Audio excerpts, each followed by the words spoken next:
Hello everyone, Wayne Tucker here. In this video I want to talk about my responsibilities and experience with privacy.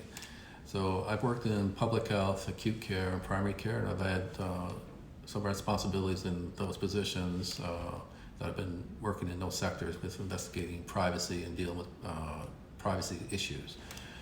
So a number of important aspects to it. So one is ensuring that you actually have the policies and procedures in place at those organizations to ensure protection of the medical information and the personal information that you have access to or other people have access to. So some of that involves simple as things like where you would be storing work-related cell phones, for example.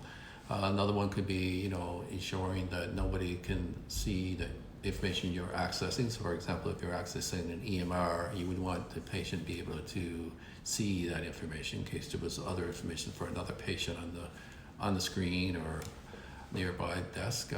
So it's important that you have taken steps to protect the privacy information. Another example would be ensuring that if you do leave your desk, if you're a physician, for example, that you wouldn't leave the patient in the room where they can actually see some information there as well. So there's steps that you got to be taken.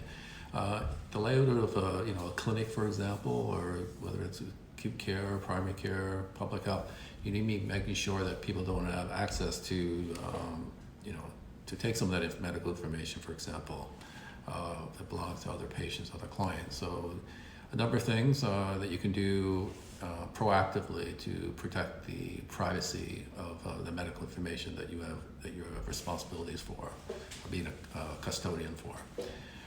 If unfortunate in situations of privacy breaches do occur, and like I said, they do occur, and I've been involved with investigating a number of these breaches. So just from those words, the first thing you need to be doing is investigating privacy breach to find out what's happened, the extent of the breach, so how many patients, clients, information has been released.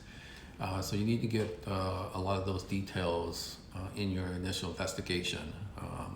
And then soon after you kind of getting some of this preliminary information, you need to be in contact with the privacy officer or commissioners to find out, ensure that to notify them, to let them know of the privacy breach and get their help on the investigation and things that you need to be doing.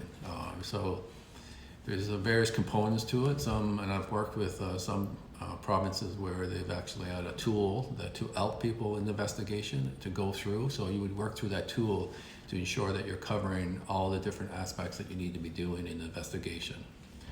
Another important part when you've done your investigation and you find out what's occurred is a decision will be made on whether you need to be notifying people of that. So I won't get into the details of that, but sometimes you will not need to notify people, but it depends on what information has been released. So, but sometimes you will. You will often probably have to notify a number of people where their medical information has been accidentally released, for example.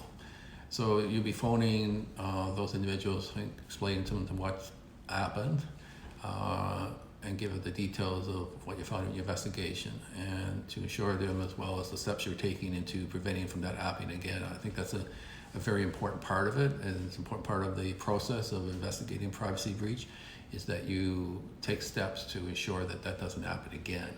The last thing you want is to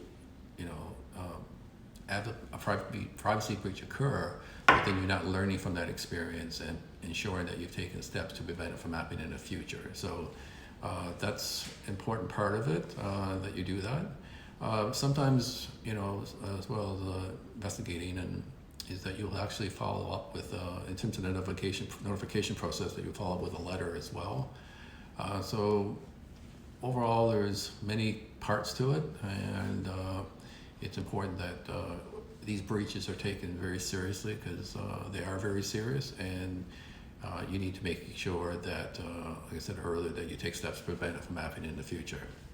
Sometimes, and one of the organizations where I've worked, where you can provide, I've set up some training with the privacy officer or privacy commissioner, so to come in and do some training with the staff. So I've done that at one organization where I felt the staff could benefit from having that type of presentation and that information directly from the privacy office. So sometimes you'll want to take those kind of steps depending on how comfortable you are with the staff knowledge around privacy. Okay, thank you very much.